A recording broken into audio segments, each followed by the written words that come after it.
12:23 de la mañana, ya está con nosotros el doctor Álvaro Moreno Ancillo, él es jefe de alergología del Hospital Nuestra Señora del Prado, en Talavera de la Reina. ¿Cómo estás, doctor? Bien, bien.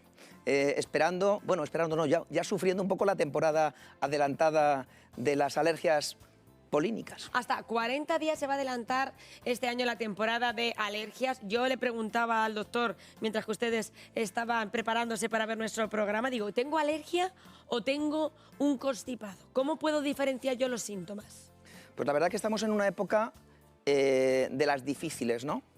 Primero porque todavía tenemos los coletazos de las infecciones víricas, muchas de ellas con afecciones puramente más laríngeas, toses con no tanto proceso respiratorio espástico nasal y ocular.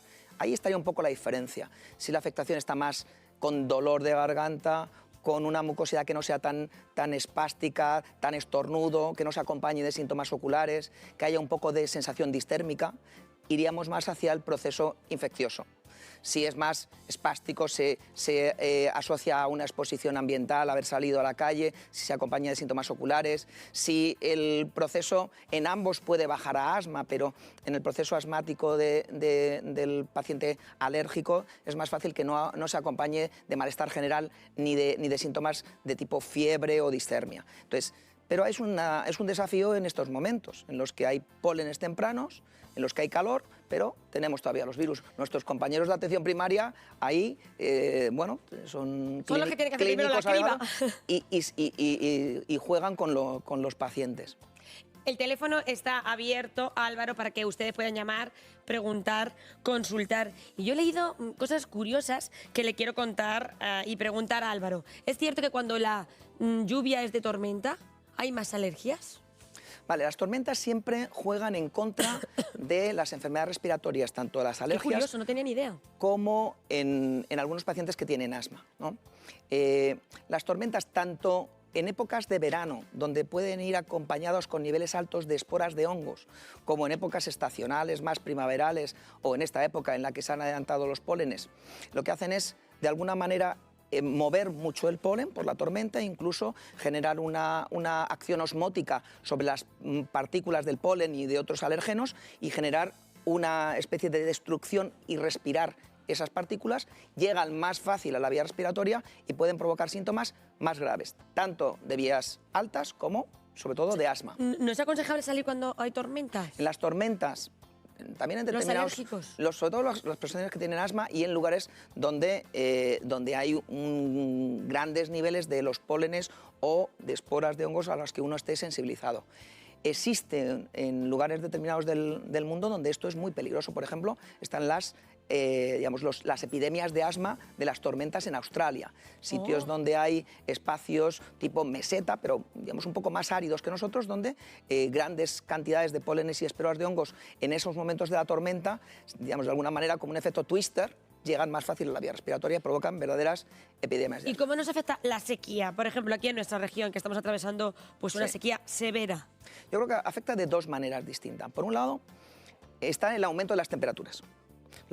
Que tampoco es bueno, también hace que se disparen. El aumento de las temperaturas que estamos viviendo ahora, lo que está ocurriendo es que le estás diciendo a una planta que está acostumbrada a una temperatura para empezar su reproducción que tiene que empezar ya. Exacto. Y su reproducción es polen. Por eso vemos ahora mismo almendros en flor, que no es nada usual. Tenemos los almendros, que son menos alergénicos, y tenemos las cupresáceas, que son unas plantas ornamentales. Tenemos el plátano de sombra, que está por llegar, pero sobre todo las cupresáceas, que han sensibilizado de forma masiva en los últimos años. El cebro, que ahora todo el mundo lo da por poner en el jardín, que no les estoy a ustedes echando la bronca, pero es cierto que parece que todo el mundo le ha dado por poner en sus jardines este tipo de plantas, que son súper alérgicas. Son alergénicas, sobre todo cuando han llegado a niveles muy altos de polinización y porque estos momentos de cambio, un poco cambio climático o aumento de temperatura más precoz, hace que se pongan todas sincrónicas y tengamos niveles muy elevados de arizónica, de pólenes de cupresáceas. Y luego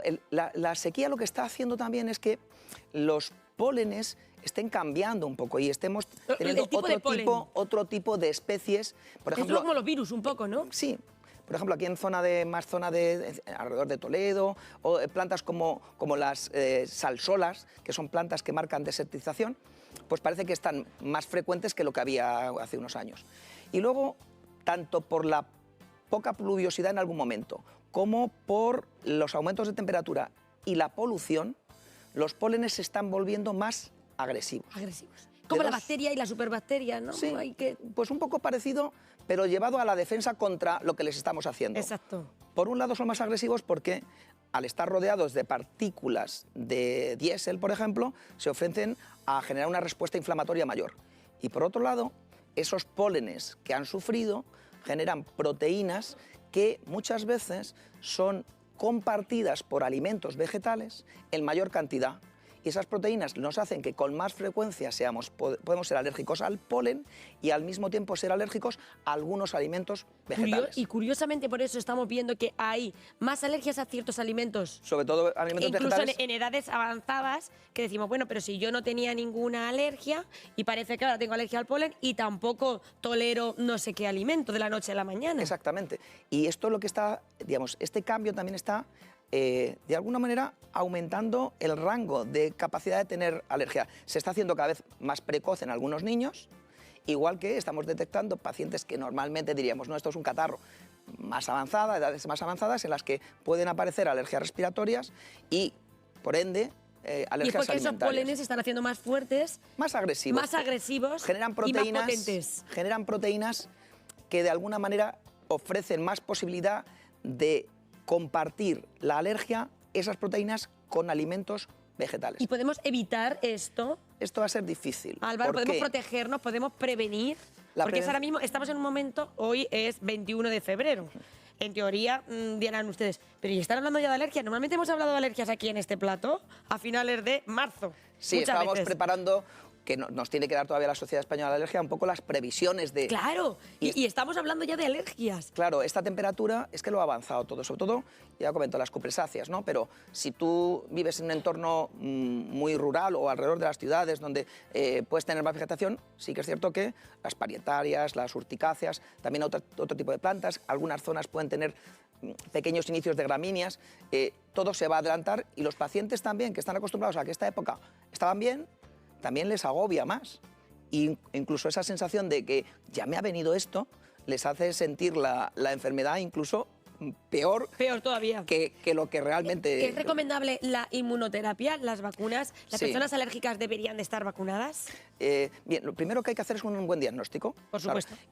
Si tú tienes un buen diagnóstico con unos alergenos muy claros que se reflejan en la sintomatología que tienes, la inmunoterapia es un tratamiento muy útil, eficaz y es capaz de modificar la enfermedad. Entonces, aquellos pacientes con sintomatología claramente relacionada con el alergeno, con un diagnóstico precoz en el que eres capaz de ver que claramente lo que le provoca alergia es lo que le provoca los síntomas, la inmunoterapia funciona muy bien. Sin olvidar que hay que cubrirse también con los tratamientos. Totalmente.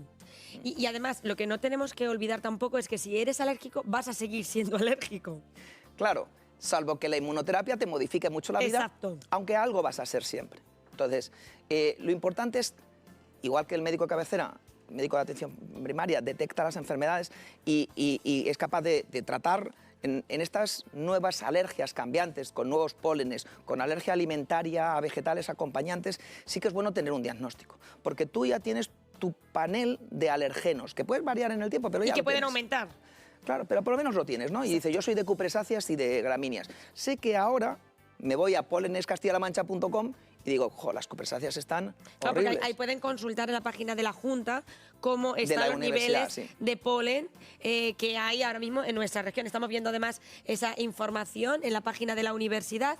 Van a poder ver sacado lo de Talavera ahí, que estamos a tope. Exactamente, que estamos a tope. O sea, Talavera de la Reina está a tope. Los purificadores de aire, bueno, ¿te parece buena idea? Todo lo que sea mecanismos de filtrado, de barrera, mascarillas en un determinado momento y también en unas situaciones donde te vayas a exponer, sí que viene bien, hay que reconocerlos. Y ciertos, pues un buen purificador, sobre todo que tenga bien bueno, las condiciones técnicas de filtro y tal, estén adecuadas, pues probablemente mejoren la vida de los pacientes en algunos sitios. Y 4 o 5 consejos básicos, Álvaro, ahora para esta temporada adelantada hemos dicho 40 días se adelanta, 15 días más seguramente se prolongará. Y otro dato que me parecía también a mí muy interesante es que la cantidad de polen podría aumentar hasta un 200%. Con todos esos datos, ¿qué consejos das? Primero, si tienes síntomas que son compatibles, hay que comentarlo con su médico de cabecera, que le va a poner el tratamiento inicial. Segundo, es cierto que merece la pena, con el tiempo, cuando se pueda, porque con el tratamiento a veces no se pueden hacer las pruebas, intentar identificar cuál es tu alergeno y así tener tu panel de alergenos donde ser capaz de mirar en los captadores y poder decidir qué tratamiento, y luego saber que es una enfermedad que, claro, si eres alérgico al polen va a empezar ahora. Entonces tienes que tener disponible tu tratamiento. Tratamiento que va a ser de vía respiratoria alta, con tus antihistamínicos, tratamiento tópico nasal y ocular, pero también hay que tener muy en cuenta aquellos pacientes que tienen asma. Y el asma no solamente hay que tratarlo desde el punto de vista de la medicación de rescate, sino que si estamos hablando de una enfermedad que va a durar durante estos tiempos, todos estos meses, hay que saber que el asma tiene un tratamiento con unos inhaladores de control. ¿Para qué? Para que el paciente pueda hacer luego, intente hacer su vida normal. El tratamiento de rescate serían famosos ventolines, broncodilatadores. Y el tratamiento de control son tratamientos que son súper seguros, con tratamiento tópico con glucocorticoides tópicos inhalados que son súper seguros y te permiten que la inflamación que hay en el bronquio no aparezca. Entonces, una vez conoces tu alergia, sabes que en esta época tienes que disponer de tu tratamiento. Consultar a tu médico de cabecera, que va a ser capaz de discernir un poco si sois un poquito más infecciosos o si sois alérgicos, y a partir de ahí el diagnóstico. El diagnóstico y, sobre todo, intentar evitar pues las horas máximas de polinización para salir a la calle. Si ustedes tienen problemas con el polen, por supuesto, siempre usar mascarilla, que nos hemos familiarizado con ellas. Y que los de los jardines quiten... Sí, bueno, nosotros hay que reconocer que en los últimos años, al menos en Talavera, sí que se ha contactado con nosotros para intentar que la renovación de lo que es el arbolado urbano se lleve a cabo sin tanto polen alergénico, de disminuir el plátano de sombra, por ejemplo, y modular un poco las cupresáceas, sabiendo que muchas personas, como has dicho tú, plantan cupresáceas de forma ornamental en sus domicilios. Vamos a tener que cambiarle. Vamos a decir a Ángel que nos diga cuál es el sustitutivo de esas cupresáceas. Bueno, pues Álvaro Moreno Ancilla, ha sido un placer, como siempre, tenerte en el programa. Un beso grande. Jefe de alergología del Hospital Nuestra Señora del Prado de Talavera de la Reina.